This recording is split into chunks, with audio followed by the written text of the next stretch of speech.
It usually begins in a moment of complete stillness. You are doing something ordinary, folding laundry, walking toward your car, or watching the way a shadow stretches across the floor, and then there is a shift. It isn't a loud noise or a flash of light. It's more like a sudden drop in the room's pressure, or a change in the way the air feels against your skin. Some people describe it as a realization that the world they were standing in a second ago isn't exactly the same world they are standing in now. It's a subtle sensation of after, as if a page has turned in a book, and though the characters and the setting remain the same, the ink is slightly darker, or the margins are narrower. You look around, waiting for something to confirm this feeling, but everything remains in its place. The kettle is still whistling, the clock is still ticking. Yet, you find yourself pausing, caught in the grip of a quiet suspicion that something fundamental has drifted. Many recall this as the moment they first felt the boundary of the familiar begin to fray. After that first flicker of change, the world can feel slightly off. It's in the small things, the way a key turns in a lock, or the color of a neighbor's door that you could have sworn was a different shade of blue yesterday. You might find yourself retracing your steps, looking for the logic in the layout of a familiar street, only to find that the perspective feels tilted. Perhaps the trees seem a little taller, or the distance between the curb and the porch feels longer than it used to. Some describe it as a form of sensory vertigo. You aren't lost, exactly. You know where you are, but the you that is experiencing it feels like an inhabitant from a slightly different timeline. It is a quiet, persistent dissonance. You don't mention it to anyone because there is nothing concrete to point to. How do you explain to a friend that the light hitting the brickwork feels new in a way you can't justify? So, you keep it inside, watching the ordinary world with a new, cautious curiosity. Then come the near misses, those moments where the trajectory of your life nearly collided with something sharp, only for it to pass by, leaving nothing but a breeze in its wake. You might be driving through an intersection, and a car speeds through a red light, missing your bumper by a fraction of an inch. In that heartbeat of adrenaline, there is a peculiar sensation not just of relief, but of a strange, hollowed-out silence. Many people recall a feeling that they did hit the car. For a split second, the mind prepares for the impact, the sound of breaking glass, the sudden stop. When it doesn't happen, the silence that follows feels heavy, almost artificial. You pull over to the side of the road, your hands shaking on the wheel, and you look back. The road is empty. The danger is gone. But as you sit there, you might find yourself wondering why the air feels so different now. It is as if you are catching your breath in a space that wasn't there before. There are times when the outcomes of our lives feel improbably fortunate. It's more than just luck. It's a sense of a hidden hand, smoothing the path just before your foot lands. You realize you forgot your keys, and that 5-minute delay keeps you away from a collapsing bridge or a sudden storm. Or perhaps a chance encounter provides exactly what you needed at the exact moment you had given up hope. Some describe this as a feeling of being watched over, but others experience it as a subtle mathematical anomaly.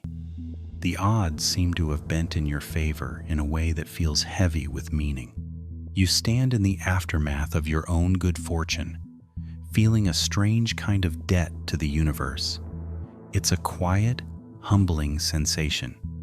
You ask yourself, why me? And what if? The world feels thin in these moments, as if the probability of your existence is resting on a very delicate, very precise needle. You move forward carefully, as if walking on ice that has unexpectedly held your weight. It is a haunting thought, the sense that another version of events almost occurred. We carry these ghost events with us, tucked away in the corners of our memory. It's the phantom ache of the accident that didn't happen, or the silent echo of the word you almost said but didn't. Sometimes, in the quiet of the night, you can almost hear that other life playing out in the next room. It feels as though reality is not a single thread, but a frayed rope, and you are simply holding on to the strongest strand. Many people describe a peculiar dual memory, one of what actually happened, and a shadowy, instinctive sense of what almost happened. You might be sitting at your dinner table, but for a fleeting second, you feel the cold wind of a different choice, a different outcome. It's not a frightening feeling. It's more of a profound awareness of the fragility of the now. It can feel as if you are a guest in your own life, allowed to stay only by the grace of 1,000 invisible coincidences. We often find ourselves remembering moments that could have gone differently, turning them over in our minds like smooth stones. We revisit the if-onlys and the nearly-wheres. Perhaps you think back to a day 10 years ago when you almost missed a flight, or a moment you hesitated before crossing a street. In the retelling, these moments take on a cinematic quality. They become the pivots upon which your entire history turned. Some people find that these memories grow more vivid over time, as if the alternate path is trying to stay relevant. You can see the version of yourself that didn't make it, or the version that took the other job, lived in the other city. It isn't regret, it's a form of witness. You are observing the architecture of your own existence and noticing where the pillars were almost misplaced. As you look back, the present moment starts to feel like a miracle of alignment, a series of narrow escapes that led you exactly to this chair. Survivorship is a quiet burden. When we look back at the obstacles we've cleared, the view is often clouded by a sense of disbelief. You wonder why you were the one to make it through when others didn't. This looking back isn't always filled with pride.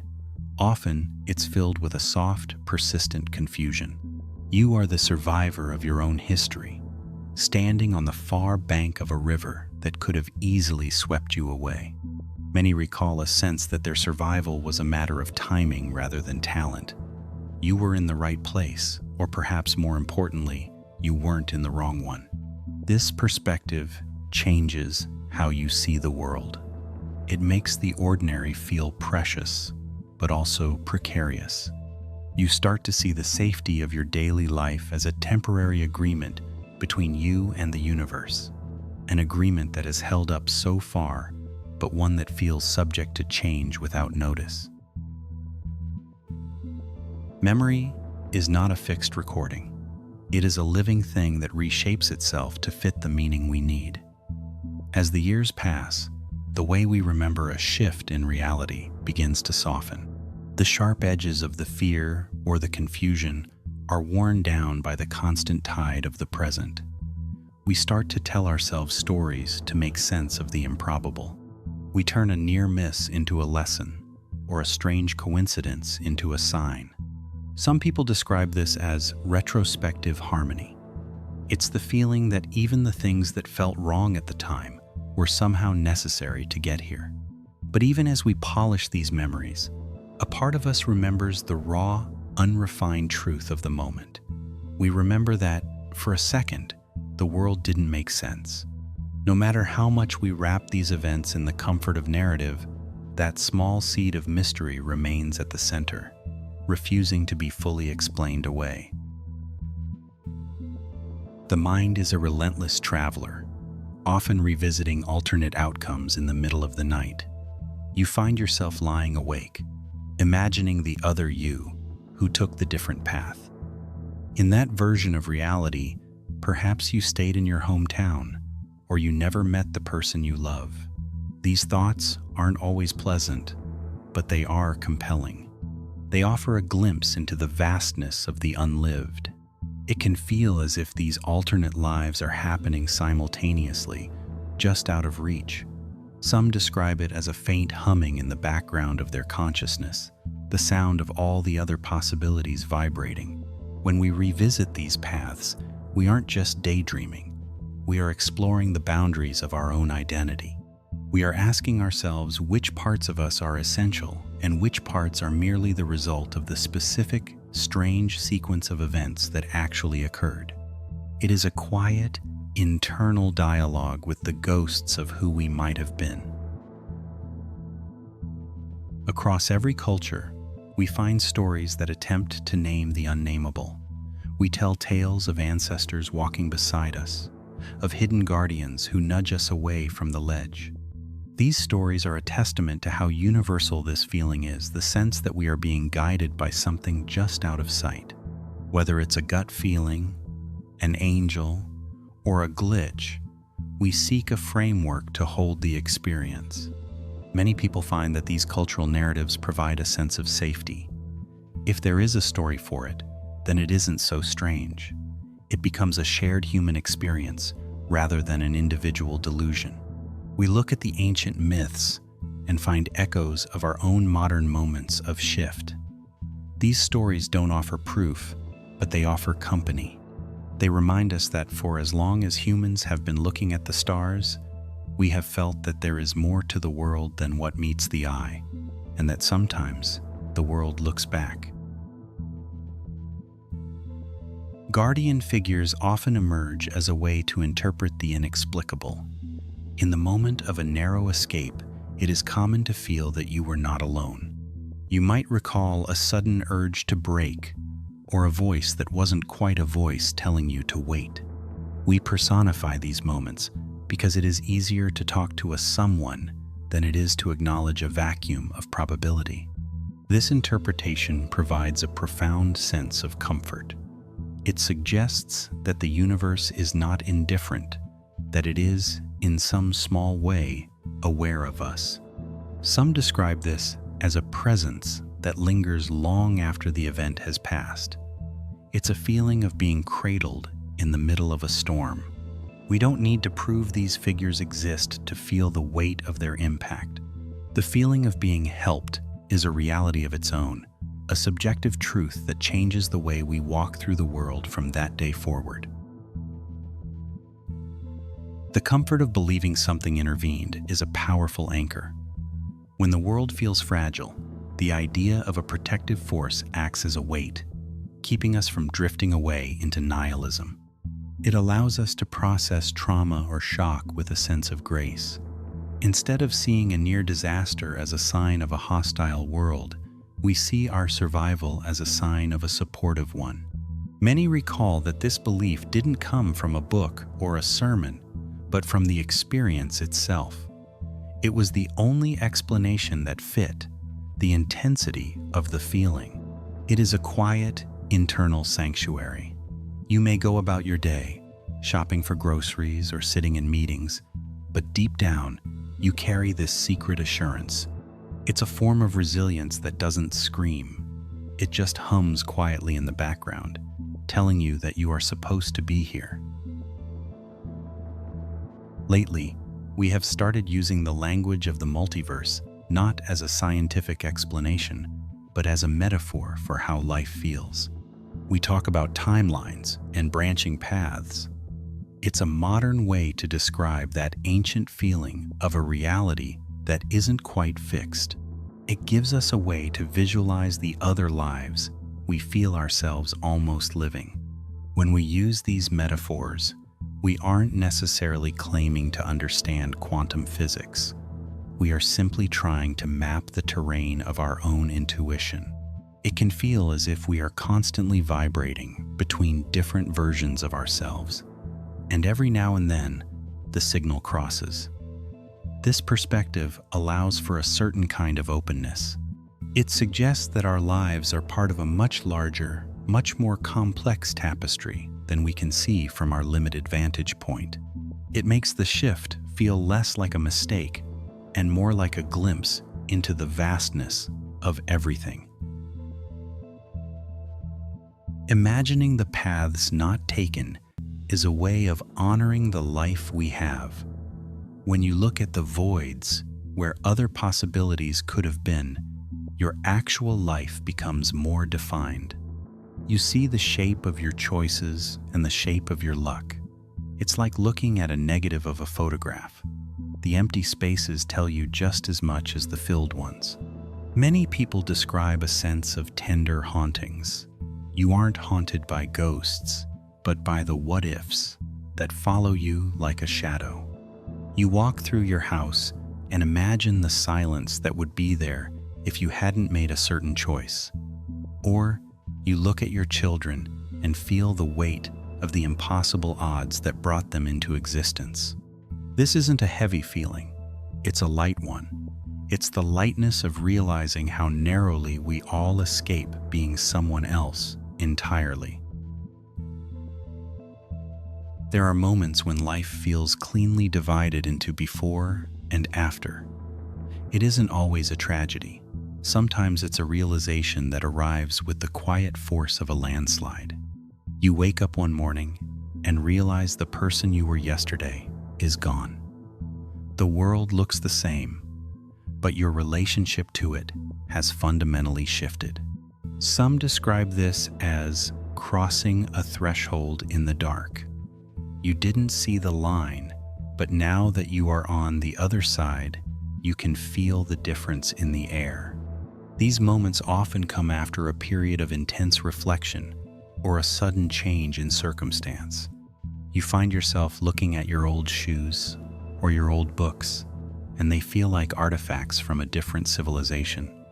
You are still you, but the you has been recalibrated. You move through the world with a new set of eyes, wondering how you ever saw things the old way. Trauma and relief often walk hand in hand during these shifts. When something major happens, a loss, a survival, a sudden change, the mind goes into a state of heightened perception. Time seems to stretch. The colors of the world become vivid and sharp, or they wash out completely. In the middle of the pain, there is often a strange, crystalline sense of being. Many recall that in the aftermath of a crisis, the world felt newly minted. There is a relief in the realization that you are still here, even if the world has changed. This perspective shift can be jarring. It strips away the trivial and leaves you standing in the core of your own existence. You might find yourself staring at a blade of grass or the pattern of light on a wall for a long time, feeling a profound connection to the simple fact of being alive. It is a raw, honest state of mind that stays with you long after the crisis has passed.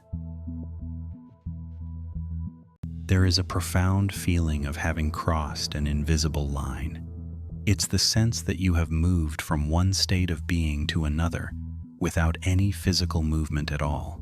You might be standing in the same grocery store aisle you've visited for years, but suddenly, the familiar labels and the hum of the refrigerators feel like they belong to a dream you just woke up from.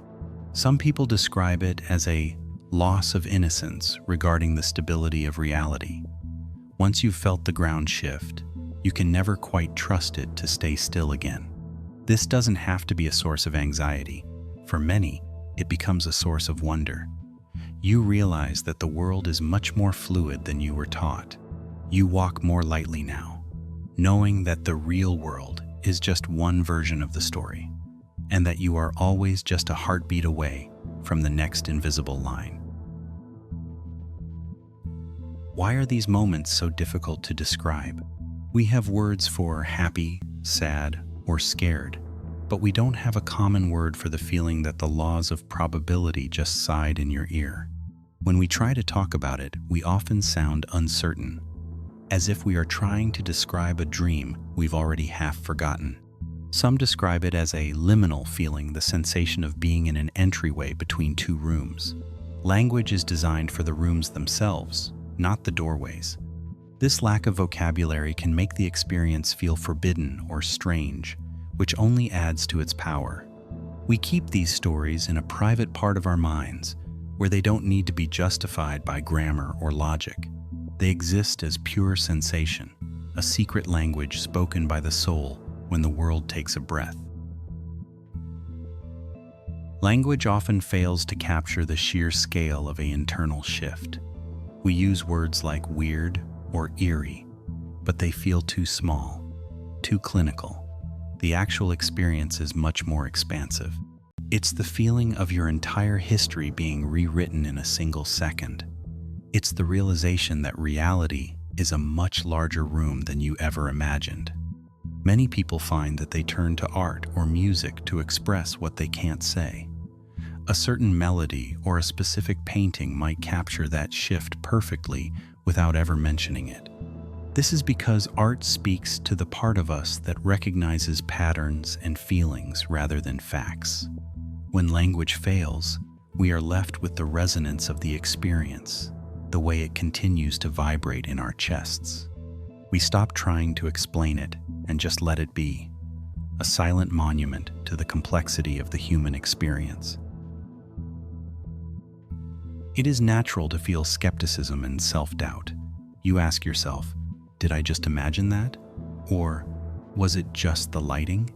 We are trained to look for rational explanations, to dismiss the strange as a trick of the mind. This skepticism is a defense mechanism. It protects us from the discomfort of a world that doesn't follow the rules. Some people spend years trying to debunk their own experiences.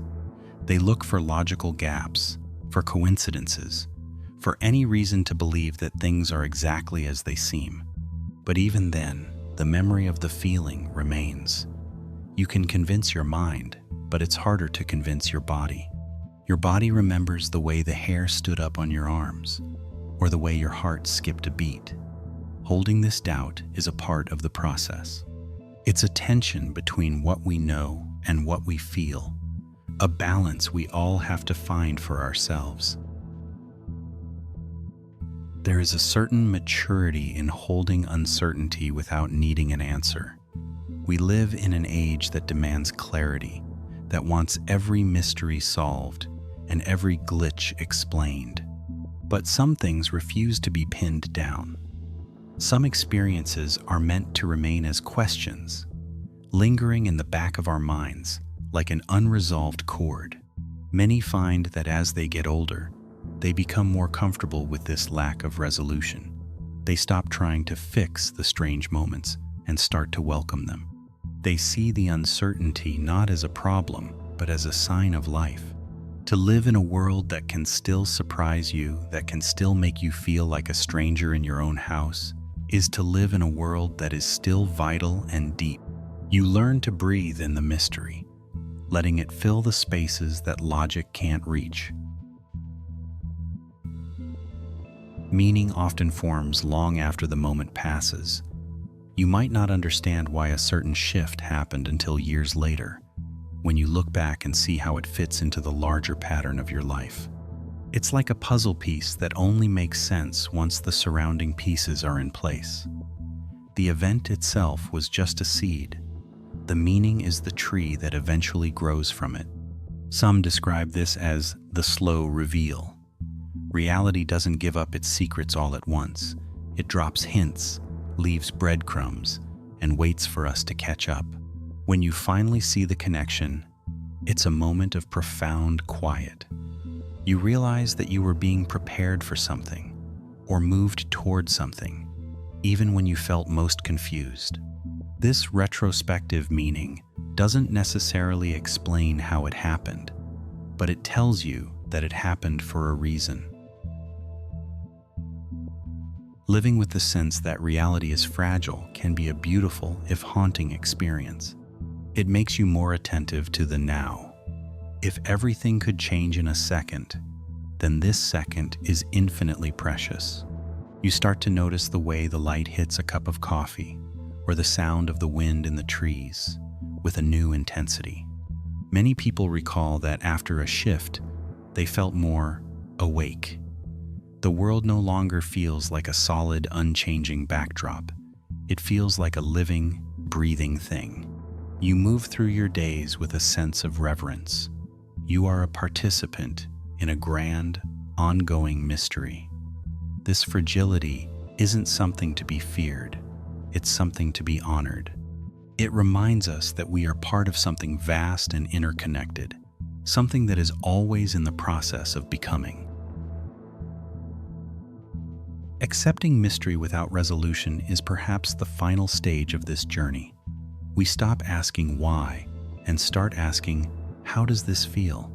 We let go of the need for proof and embrace the reality of our own perception.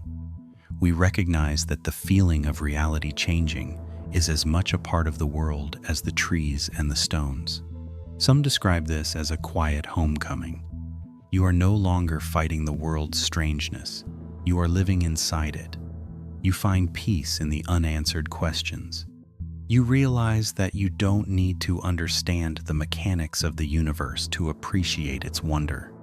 You can just be here, in the middle of it all, watching the shadows move and the light change, knowing that you are exactly where you are supposed to be, even if you don't know where that is. And so, we are left with the mystery. There is no grand revelation at the end of these reflections, no final answer that explains why the world feels the way it does. We simply continue. We walk through the same doors, speak to the same people, and breathe the same air, all while carrying the quiet knowledge that things are not as solid as they seem. Perhaps the feeling of reality changing is simply a reminder of our own sensitivity. It's an invitation to stay awake to the strangeness of being. As you sit in the quiet of this moment, you might feel that shift again, a subtle softening of the world around you. You don't need to name it. You don't need to solve it. You can just sit with it, letting the uncertainty be a companion rather than a ghost. The night is long, and the world is wide, and there is plenty of room for things we do not yet understand. We are all just travelers on an unseen shore, watching the tide come in and go out, wondering which version of the sea we are looking at tonight.